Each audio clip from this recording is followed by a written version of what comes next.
Committee ഇപ്പോൾ clearance കൊടുക്കുകയും LDF government ഉണ്ടായിരുന്ന കാലത്ത് ക്ലിയറൻസ് കൊടുക്കാതിരിക്കുകയും ചെയ്തത് രണ്ട് ഗവൺമെൻറ്റുകളുടെ മനോഭാവം അറിയുന്ന ഉദ്യോഗസ്ഥന്മാരാണ് ഈ കമ്മിറ്റിയിൽ ഇരിക്കുന്നത് കൊണ്ടാണ് ആദ്യം അനുമതി നിഷേധിച്ച അതേ ഉദ്യോഗസ്ഥന്മാർ ഗവൺമെൻറ് മാറിയപ്പോൾ പിന്നെ വീണ്ടും തിരിച്ചെടുക്കുന്നതിന് വേണ്ടി അനുമതി കൊടുത്തുകൊണ്ടുള്ള തീരുമാനമുണ്ടായി കൊടുക്കുന്നത്. അപ്പോൾ അത് സർക്കാർ മാറിയപ്പോൾ വന്നിരിക്കുന്നൊരു മനോഭാവം മനസ്സിലാക്കി ആ റിവ്യൂ കമ്മിറ്റി എടുത്തൊരു തീരുമാനമായിട്ടാണ് വിലയിരുത്തപ്പെടുന്നത്. അത് ഉമ്മൻചാണ്ടി ഗവൺമെൻറ് അധികാരത്തിൽ വന്നപ്പോൾ നടത്തിയ പ്രഖ്യാപനത്തിന് വിരുദ്ധമായിട്ടുള്ളൊരു സമീപനമായിട്ടാണ് ഇപ്പോൾ അനുഭവപ്പെട്ടിട്ടുള്ളത്. പ്രതിപക്ഷ നേതാവ് VS അച്യുതാനന്ദനും അദ്ദേഹത്തിൻ്റെ മകനുമെതിരെ നിരവധി ആരോപണങ്ങൾ ഉയർന്നിരിക്കുകയാണ്. അതിൻ്റെ അടിസ്ഥാനത്തിൽ വിജിലൻസ് അന്വേഷണങ്ങളും പ്രഖ്യാപിച്ചിട്ടുണ്ട്. ഇത് രാഷ്ട്രീയ പ്രേരിതമാണ് എന്ന് കരുതുന്നുണ്ടോ? VS 5 വർഷക്കാലം കേരളത്തിലെ മുഖ്യമന്ത്രിയായിട്ട് പ്രവർത്തിച്ചു. അതിനു മുമ്പ് 5 വർഷക്കാലം കേരളത്തിലെ പ്രതിപക്ഷ നേതാവായിട്ടും പ്രവർത്തിച്ചു. കേരളത്തിൽ മുഖ്യമന്ത്രിമാരായിരുന്ന ആളുകളെ നോക്കിയാൽ VSന് ഒരു അഴിമതിരഹിതമായ ഭരണം കാഴ്ചവെച്ചു എന്ന ഒരു ഇമേജ് ഉണ്ടാക്കി എന്നുള്ളതാണ് കേരളത്തിലെ ജനങ്ങളിൽ LDFന് ഇലക്ഷൻ കാലത്ത് കിട്ടിയിട്ടുള്ള ഏറ്റവും അനുകൂലമായിട്ടുള്ളൊരു ഘടകം. സ്വാഭാവികമായും ഇടതുപക്ഷ മുന്നണിയുടെ കമ്മ്യൂണിസ്റ്റ് നേതാക്കന്മാരായിട്ടുള്ള ആളുകൾക്ക് ഈ ഒരു പ്രതിച്ഛായയുണ്ട്. EMS, നായനാർ, VS ഇവരെല്ലാം CPMൻ്റെ പേരിൽ മുഖ്യമന്ത്രിമാരായിരുന്ന ആളുകൾക്കാണ്. അഴിമതിരഹിതമായ ഒരു ഭരണത്തിൻ്റെ പ്രതിച്ഛായ എല്ലാ കാലത്തും ഉയർത്തിപ്പിടിക്കാൻ കമ്മ്യൂണിസ്റ്റ് നേതാക്കന്മാർക്ക് ഇടതുപക്ഷ നേതാക്കന്മാർക്ക് സാധിച്ചിട്ടുണ്ട്. അത് സഖാവ് VSനും ആ പാരമ്പര്യം ഉയർത്തിപ്പിടിക്കാൻ സാധിച്ചു എന്നത് ഞങ്ങൾക്ക് അഭിമാനം നൽകുന്നൊരു കാര്യമാണ്. ഈ അവസാന കാലത്ത് ഭരണത്തിൻ്റെ അവസാന കാലത്ത് ഇടതുപക്ഷത്തിന് അനുകൂലമായ ഒരു സ്ഥിതി രൂപപ്പെട്ടു വരുന്നത് കണ്ടപ്പോഴാണ് VSനെതിരായ ആരോപണങ്ങളുടെ ഒരു മാലപ്പടക്കം നമുക്ക് കാണാൻ സാധിക്കുന്നത്. ഈ ഉന്നയിക്കപ്പെട്ട പ്രശ്നങ്ങളൊന്നും തന്നെ ഈ അവസാന കാലത്ത് നടന്ന ഏതെങ്കിലും ഒന്നോ രണ്ടോ മൂന്നോ മാസത്തിനിടയിൽ നടന്ന സംഭവങ്ങളല്ല. മുമ്പ് പ്രതിപക്ഷ നേതാവായിരുന്ന കാലത്ത് നടന്ന സംഭവങ്ങളെക്കുറിച്ചുള്ള ആക്ഷേപം ഇപ്പോൾ ഉന്നയിക്കുക, മുഖ്യമന്ത്രിയായിരുന്ന സന്ദർഭത്തിൽ എപ്പോൾ നടന്ന കാര്യങ്ങൾ മകൻ ചെയ്തു എന്ന് പറഞ്ഞുകൊണ്ട് ഇപ്പോൾ ആക്ഷേപം ഉന്നയിക്കുക. അപ്പോൾ ഈ നാനാവിധമായ ആക്ഷേപങ്ങൾ ഇങ്ങനെ ഒന്നിച്ചു വരുന്ന സന്ദർഭത്തിൽ ഈ ആക്ഷേപങ്ങളെ സംബന്ധിച്ച് ജനങ്ങൾക്കൊരു വിശ്വസത ഉണ്ടാക്കാൻ കഴിയുന്ന വിധത്തിലുള്ളതല്ല ഈ ഉയർന്നു വന്നിട്ടുള്ള ആരോപണങ്ങൾ. അപ്പോൾ അതുകൊണ്ടാണ് ഈ ഉയർന്നു വരുന്ന ആരോപണങ്ങൾ പ്രതിപക്ഷ നേതാവിനെടുത്ത സമീപനം ഇതെല്ലാം അന്വേഷിക്കട്ടെ എന്നാണ്. നിയമസഭയിൽ ആരോപണം വന്നപ്പോൾ പ്രതിപക്ഷ നേതാവ് തന്നെ പറഞ്ഞു ഈ ആരോപണത്തെക്കുറിച്ച് അന്വേഷിക്കണം, ഒരു നിയമസഭാ കമ്മിറ്റിയെ വെച്ചുകൊണ്ട് അന്വേഷിക്കട്ടെ എന്ന് പ്രതിപക്ഷ നേതാവ് തന്നെയാണ് നിയമസഭയിൽ സ്വയം അന്വേഷണത്തിന് വിധേയമാകാൻ സന്നദ്ധ പ്രകടിപ്പിച്ചിട്ടുള്ളത്. പക്ഷേ മകനെതിരെ ഉയർന്ന ആക്ഷേപങ്ങളിൽ അദ്ദേഹം മൗനം പാലിക്കുകയാണ്, അതുപോലെ പാർട്ടി നേതൃത്വവും മൗനം പാലിക്കുകയാണ്. അല്ല, പാർട്ടി നേതൃത്വം ഇക്കാര്യത്തിലെല്ലാം ആദ്യമേ അഭിപ്രായം പ്രകടിപ്പിച്ചിട്ടുണ്ട്. ഇപ്പം മകനെതിരായിട്ടുള്ളതായാലും ആർക്കെതിരായിട്ടുള്ളതായാലും അത്തരം ആക്ഷേപങ്ങൾ സംബന്ധിച്ച് അന്വേഷിക്കുന്നതിന് ഒരു കാലത്തും VS തടസ്സം പറഞ്ഞിട്ടില്ല. മകനെതിരായിട്ട് വന്ന ചില ആക്ഷേപങ്ങൾ CBI അന്വേഷിക്കട്ടെ എന്ന നിലപാടെടുത്ത മുഖ്യമന്ത്രിയാണ് സഖാവ് VS. അപ്പോൾ അന്വേഷണത്തെ ഞങ്ങൾ ഒരു ഘട്ടത്തിലും ഭയപ്പെടുന്നില്ല. അതുകൊണ്ട് തന്നെ ഒരു അന്വേഷണവും നടത്തുന്നതിനെ സംബന്ധിച്ച് ഞങ്ങളതിന് പ്രതിരോധിക്കുക, അത് നടത്താൻ പാടില്ല എന്നൊരു നിലപാടല്ല ഞങ്ങൾ എടുത്തത്. ഞങ്ങൾക്ക് ഈ ഒരു അന്വേഷണത്തെ നേരിടുന്നതിൽ യാതൊരു ഭയവും VSനും ഇല്ല, VSൻ്റെ മകൻ അരുൺകുമാറിനും ഇല്ല. എന്തുകൊണ്ടാണ് ഈ അന്വേഷണം പ്രഖ്യാപിക്കുന്നതെല്ലാം ഭയപ്പെട്ട് ഇതിനുള്ള പ്രതികരണവുമായി നടക്കണം എന്നുള്ള തീരുമാനം ഞങ്ങൾ കൈക്കൊണ്ടാകുന്നത്. ഇത് ഇടതുപക്ഷ നേതാക്കന്മാർക്കെതിരായിട്ട് ഇത്തരത്തിലുള്ള ഓലപ്പാമ്പുകൾ പലപ്പോഴും കാണിക്കാറുണ്ട്. അപ്പോൾ അത്തരത്തിലുള്ള ഏത് അന്വേഷണമായാലും അതിനെ നേരിടാൻ സന്നദ്ധതയാണ് എല്ലാ കാലത്തും ഞങ്ങൾ പ്രകടിപ്പിച്ചിട്ടുള്ളത്. പക്ഷേ ഇപ്പോഴെല്ലാ അന്വേഷണങ്ങളും ഒന്നിച്ച് പ്രഖ്യാപിക്കുന്നതിന് പിന്നിൽ രാഷ്ട്രീയ ഉദ്ദേശമല്ലാതെ മറ്റെന്താണ് ഇതിൻ്റെ പിന്നിൽ എന്നുള്ളത് അധികാരം കിട്ടി 2 മാസം കൊണ്ട് ഉമ്മൻചാണ്ടി ഗവൺമെൻറ് ചെയ്ത ഏറ്റവും വലിയ കാര്യം പ്രതിപക്ഷ നേതാവിനും കുടുംബത്തിനുമെതിരായിട്ടുള്ള അന്വേഷണം പ്രഖ്യാപിക്കുക. അതുകൊണ്ടാണ് ഈ അന്വേഷണങ്ങളെല്ലാം സൗദ്ദേശപരമല്ല എന്ന് ജനങ്ങൾക്ക് അഭിപ്രായം പെട്ടെന്ന് തന്നെ ഉണ്ടാക്കാനിടയായിട്ടുള്ളത്. ഈ സർക്കാർ കാണിച്ചിരിക്കുന്ന ഈ മനോഭാവമാണ്.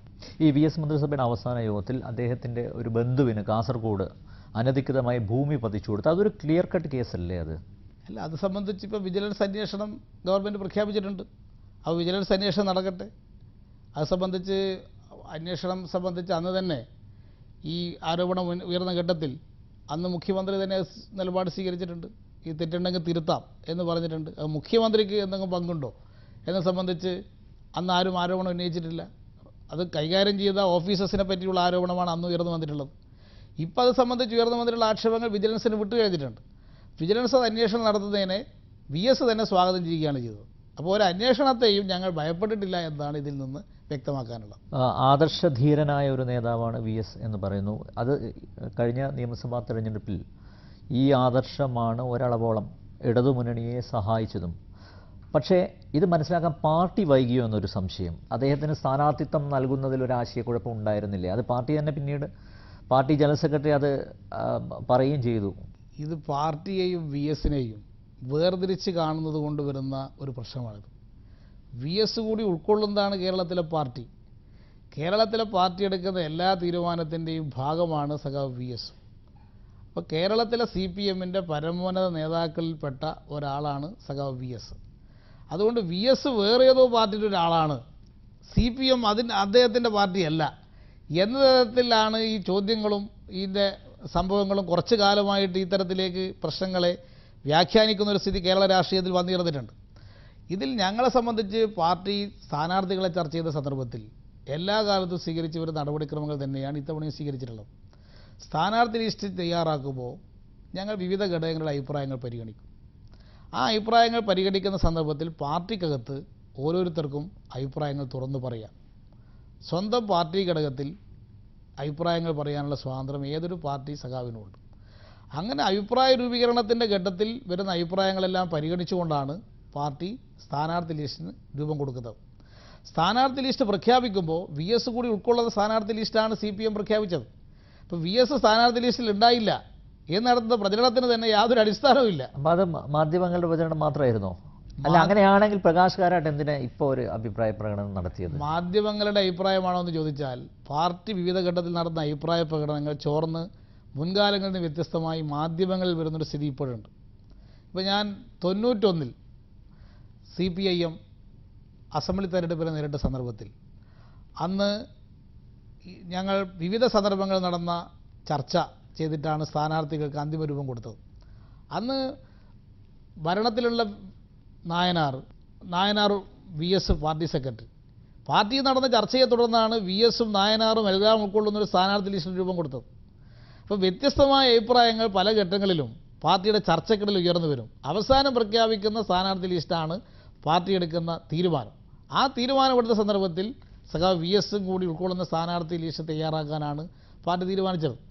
ഇതിനിടയിൽ പാർട്ടിക്കകത്ത് നടക്കുന്ന വിവിധ ഘട്ടത്തിലെ ചർച്ചകൾ, അത് സ്വാഭാവികമായും പാർട്ടിയിൽ ഇതുപോലുള്ള കാര്യങ്ങൾ ചർച്ച ചെയ്യുമ്പോൾ മുൻകാലങ്ങളിൽ നിന്ന് വ്യത്യസ്തമായിട്ട് കുറച്ച് കാര്യങ്ങൾ പുറത്ത് പോവുകയോ ചില കാര്യങ്ങൾ ഇല്ലാത്ത കാര്യങ്ങൾ ഉണ്ട് എന്ന് പറഞ്ഞു കൊടുക്കുകയോ ചിലത് ചോർത്തിയെടുത്ത് കൊടുക്കുകയോ ഇങ്ങനെയൊക്കെ സംഭവിക്കുന്നൊരു സ്ഥിതി വന്നു ചേർന്നിട്ടുണ്ടെന്ന് ഞങ്ങൾ ഗൗരവമായിട്ട് എടുക്കുന്നുണ്ട്. അതിൻ്റെ ഭാഗമായിട്ട് വന്ന ചില ചർച്ചകൾ എന്നുള്ളതിൽ കവിഞ്ഞ് വി എസ് സ്ഥാനാർത്ഥി കൂടി ഉൾക്കൊള്ളുന്ന സ്ഥാനാർത്ഥി ലിസ്റ്റ് തന്നെയാണ് ഇത്തവണയും സംസ്ഥാന കമ്മിറ്റിയും പ്രസിദ്ധീകരിച്ചത്. പാർട്ടി പോളിറ്റ് ബ്യൂറോവിൻ്റെ അനുമതിയോടുകൂടിയാണ് ഇത്തവണയും സ്ഥാനാർത്ഥി ലിസ്റ്റ് പ്രസിദ്ധീകരിച്ചിട്ടുള്ളത്. അതിനിടയിൽ കുറച്ച് ആശയക്കുഴപ്പം ഉണ്ടാക്കാൻ പലരും ശ്രമിച്ചിരുന്നു എന്നുള്ളത് അത് party general secretary Prakash Karat അത് അംഗീകരിച്ചിട്ടുണ്ട്. പാർട്ടിക്ക് എത്രത്തോളം വിധേയനാണ് വി എസ് അച്യുതാനന്ദൻ? പാർട്ടിയെ അനുസരിക്കാതെ ഒറ്റയാനായി സഞ്ചരിച്ചതുകൊണ്ടല്ലേ അദ്ദേഹത്തെ PBയിൽ നിന്ന് തരം താഴ്ത്തിയത്? പാർട്ടിയിലെ മെമ്പർമാർ എല്ലാ ആളുകളും പാർട്ടി തീരുമാനത്തിന് വിധേയമായി പ്രവർത്തിക്കേണ്ടവരാണ്. അത് പാർട്ടി ജനറൽ സെക്രട്ടറി മുതൽ കീഴേ തലത്തിലുള്ള പാർട്ടി മെമ്പർ വരെയുള്ള എല്ലാവർക്കും ബാധകമായിട്ടൊരു കാര്യമാണ്. അതിൽ നമ്മുടെ പ്രവർത്തനത്തിൽ ഏതെങ്കിലും സന്ദർഭത്തിൽ അപാകതയുണ്ട് എന്ന് തോന്നുമ്പോൾ ബന്ധപ്പെട്ട പാർട്ടി കമ്മിറ്റികൾ അവരെ തെറ്റുതിരുത്തിക്കാൻ അച്ചടക്ക നടപടികൾ സ്വീകരിക്കുക എന്നത് സ്വാഭാവികമായിട്ടുള്ളൊരു പാർട്ടി പ്രക്രിയയാണ്. അതിൻ്റെ ഭാഗമായിട്ടാണ് ഒരു ഘട്ടത്തിൽ ചർച്ച ചെയ്തുകൊണ്ട് സഖാവ് വി എസിനെ പോളിറ്റ് ബ്യൂറോവിൽ നിന്ന് ഒഴിവാക്കി സെൻട്രൽ കമ്മിറ്റി പ്രവർത്തിക്കുന്ന സ്ഥിതി ഉണ്ടായിട്ടുള്ളത്. അപ്പോൾ മുമ്പും വി എസ് ചില അച്ചടക്ക നടപടിക്കോ വിധേയമായിട്ടുണ്ട്. വീണ്ടും വി എസ് വിവിധ തരത്തേക്ക് തിരിച്ചു വന്നിട്ടുണ്ട്. അപ്പോൾ അത് വി എസ് മാത്രമല്ല, പല പാർട്ടി നേതാക്കന്മാരും പല അച്ചടക്ക നടപടിക്ക് വിധേയരായവരാണ്. ഇത് മറ്റു പാർട്ടികളിൽ നിന്ന് വ്യത്യസ്തമായിട്ട് പ്രവർത്തിക്കുന്ന ഒരു പാർട്ടിയാവുമ്പോൾ ഇങ്ങനെയുള്ള പ്രവർത്തനത്തിനിടയിൽ നമുക്ക് സംഭവിക്കുന്ന ചില തെറ്റുകൾ പിശകുകൾ ഉണ്ടാകുമ്പോൾ പാർട്ടി തിരുത്തൽ നടപടികൾ സ്വീകരിക്കാറുണ്ട്. അതിൽ കവിഞ്ഞ യാതൊരു പ്രാധാന്യവും അത് സംബന്ധിച്ചില്ല. വി എസ് കൂടി ഉൾക്കൊള്ളുന്നതാണ് CPIM-ൻ്റെ നേതൃത്വം എന്ന് പറയുന്നത്. ആ നേതൃത്വത്തിൻ്റെ ഭാഗമായിട്ടിരിക്കുന്ന തീരുമാനങ്ങളാണ് ഞങ്ങൾ പൊതുവിൽ കൈക്കൊള്ളുന്ന തീരുമാനങ്ങൾ. പി ശശിക്കെതിരെ ആരോപണങ്ങൾ ഉയർന്ന സമയത്ത് തുടക്കത്തിൽ പാർട്ടി വളരെ മൃദു സമീപനമാണ് സ്വീകരിച്ചത്. പിന്നീടാണ് യാഥാർത്ഥ്യം തിരിച്ചറിഞ്ഞ് അദ്ദേഹത്തെ പുറത്താക്കേണ്ട ഒരു അവസ്ഥയിലേക്ക് കാര്യങ്ങൾ എത്തിയത്. ശരിയല്ലേ അത്? പാർട്ടി ഇറക്കിയ വാർത്താക്കുറിപ്പിൽ തന്നെ അദ്ദേഹം ചികിത്സക്ക് പോകുന്നു എന്നാണ് പറഞ്ഞത്. അന്നും ആക്ഷേപങ്ങൾ മറച്ചുവെച്ചു. എന്തിനായിരുന്നു അദ്ദേഹത്തെ സംരക്ഷിക്കാൻ വ്യഗ്രത കാട്ടിയത്? പാർട്ടിക്ക് ഒരു തെറ്റ് ചെയ്ത ഒരാളെ ഒരിക്കലും സംരക്ഷിക്കാൻ പറ്റില്ല. അതേ സന്ദർഭത്തിൽ ഒരാക്ഷേപം സംബന്ധിച്ച് പാർട്ടി സംഘടനാ രീതി അനുസരിച്ചുള്ള പരിശോധന നടത്തിക്കൊണ്ട് മാത്രമേ ഏത് ആക്ഷേപം വന്നാലും അത്തരം നടപടികൾ പാർട്ടിക്ക് സ്വീകരിക്കാൻ സാധിക്കുകയുള്ളൂ. പാർട്ടി ഭരണഘടന അനുശാസിക്കുന്ന വിധത്തിലാണ് ഈ പ്രശ്നവും പാർട്ടി കൈകാര്യം ചെയ്തിട്ടുള്ളത്. ഒരു മെമ്പറെ ആക്ഷേപം വന്നാൽ ആ ആക്ഷേപം എങ്ങനെ കൈകാര്യം ചെയ്യണം, അത് പാർട്ടി ഭരണഘടനയിൽ വ്യവസ്ഥപ്പെടുത്തിയിട്ടുണ്ട്. ആ ഭരണഘടനാ വ്യവസ്ഥകൾക്ക് വിധേയമായി തീരുമാനമെടുക്കാൻ കാലതാമസം ഉണ്ടായി എന്നതാണ് ഈ കാര്യത്തിൽ ഉണ്ടായത്. മറ്റു തരത്തിൽ ആർക്കും ആരെയും CPM-ൽ സംരക്ഷിക്കാൻ സാധിക്കില്ല. അല്ല, അവിടെയും VS ഇടപെട്ടത് കൊണ്ടല്ലേ അങ്ങനെ ഏതെങ്കിലും ഒരാളല്ല പാർട്ടിയിൽ തീരുമാനമെടുക്കുന്നത്. CPIM എന്ന് പറയുന്ന ഏതെങ്കിലും ഒരാളുടെ പാർട്ടിയല്ല, കൂട്ടായ ഒരു നേതൃത്വവും കമ്മിറ്റിയാണ് പാർട്ടിയിൽ തീരുമാനമെടുക്കുന്നത്. ഒരാൾ വിചാരിച്ചാൽ പാർട്ടിയിൽ തീരുമാനമെടുക്കാൻ സാധിക്കുമോ? അങ്ങനെയാണെങ്കിൽ ആദ്യമേ ഒരാളങ്ങ് തീരുമാനം പ്രഖ്യാപിച്ചാൽ പോരെ. അങ്ങനെ സാധിക്കാത്തൊരു പാർട്ടി ആയതുകൊണ്ടാണ് ചർച്ചകൾ നടത്തി വിവിധ ഭരണഘടനാപരമായിട്ടുള്ള അവകാശങ്ങളൊക്കെ സംരക്ഷിച്ചു കൊടുത്തുകൊണ്ട് മാത്രമേ ഒരു തീരുമാനം എടുക്കാൻ സാധിക്കുള്ളൂ എന്നതാണ് പാർട്ടിയുടെ നടപടിക്രമം. അല്ലെങ്കിൽ ഇപ്പം ഞാനൊരു പ്രഖ്യാപിക്കുന്നു, ആ പ്രഖ്യാപനം തീരുമാനമായിട്ട് വരുമെങ്കിൽ പിന്നെ പാർട്ടി കമ്മിറ്റിയുടെ ആവശ്യമില്ല. അപ്പോൾ ഏതെങ്കിലും ഒരു വ്യക്തിക്ക് വിധേയമായിട്ട് പ്രവർത്തിക്കുന്നതല്ല, പാർട്ടി നേതൃത്വം കമ്മിറ്റികൾക്ക് ഭരണഘടനാനുസൃതമായിട്ടുള്ള എല്ലാ അവകാശങ്ങളും സംരക്ഷിച്ചുകൊണ്ടാണ് പാർട്ടി പ്രവർത്തിക്കുന്നത്. ഏത് ആക്ഷേപം വന്നാലും പാർട്ടി സംഘടനാ രീതി അനുസരിച്ചുകൊണ്ട് കൈകാര്യം ചെയ്യും. ഇതിൽ നിന്നൊരു കാര്യം വ്യക്തമായല്ലോ, ഒരാൾക്കും ഒരു സംരക്ഷണവും തെറ്റ് ചെയ്യുന്ന ആളുകൾക്ക് CPM-ൽ ലഭിക്കുകയില്ല എന്ന് ഇന്ന് ഇന്ത്യയിലെ പാർട്ടിക്ക് സന്ദേശം കൊടുക്കാൻ സാധിച്ചില്ലേ? അതുകൊണ്ട് ഇതൊന്നും തന്നെ പാർട്ടി സംഘടനാ രീതി അനുസരിച്ചുകൊണ്ട് ഏത് ആക്ഷേപവും പരിശോധിച്ചുകൊണ്ട് തീരുമാനിക്കാൻ CPIM-ന് സാധിക്കും എന്നാണ് ഇത് വ്യക്തമാക്കിയിട്ടുള്ളത്. ഉമ്മൻചാണ്ടി സർക്കാരിൻ്റെ തുടക്കം ഗംഭീരം ആണോ? 100 ദിന കർമ്മ പരിപാടികൾ പ്രഖ്യാപിച്ചു, പക്ഷേ പ്രതിപക്ഷം ഭരിക്കാൻ അനുവദിക്കുന്നില്ല എന്നുള്ള ഒരു പരാതിയാണുള്ളത്. ഉമ്മൻചാണ്ടി സർക്കാർ 2005-ൽ വന്നപ്പോഴും ഇതുപോലെ ഉമ്മൻചാണ്ടി പല ഗിമ്മിക്കുകളും കാണിച്ചു. ആരംഭശൂരത്വമാണോ ഇത്? ഇത് അന്നത്തതിൻ്റെ ഒരു പുതിയ മറ്റൊരു പതിപ്പാണിത്.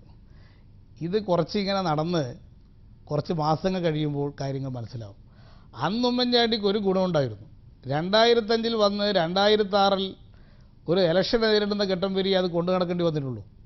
ഇത് 5 കൊല്ലം കൊണ്ടു നടക്കേണ്ടി വന്നു കഴിഞ്ഞാൽ ഇത് നേരെ തിരിച്ചടിയായിട്ട് എപ്പോഴാണ് മാറാൻ പോകുന്നത് എന്ന് കണ്ടറിയാൻ പോകുന്ന ഒരു കാര്യമാണ്.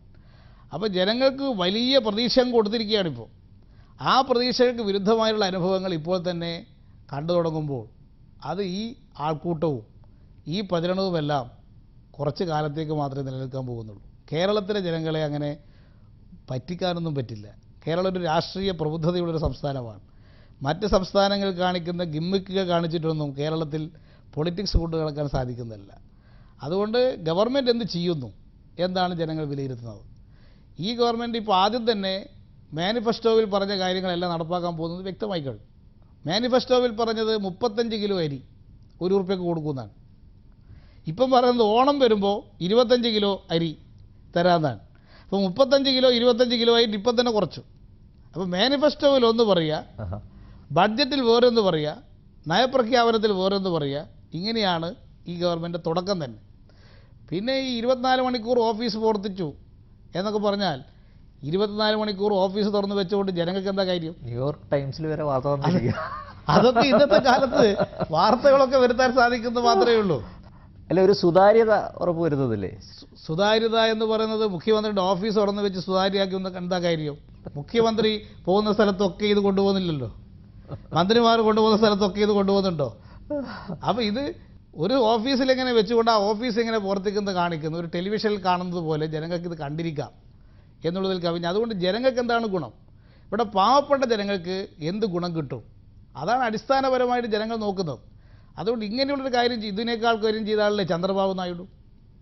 ചന്ദ്രബാബു നായിഡു ആണല്ലോ ഈ ഇൻഫർമേഷൻ ടെക്നോളജി ഏറ്റവും ഫലപ്രദമായി ഭരണരംഗത്ത് ഉപയോഗിച്ചിട്ടുള്ള ആൾ ഇന്ത്യയിൽ ചന്ദ്രബാബു നായിഡുവാണ്.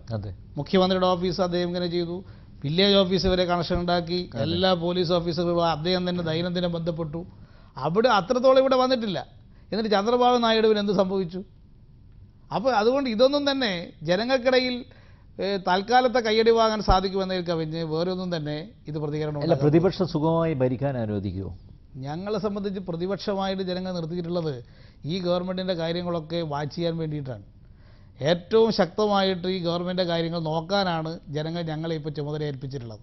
അതുകൊണ്ട് ഭരിക്കാൻ ഞങ്ങൾ അനുവദിക്കാത്ത പ്രശ്നമുള്ള അവർക്ക്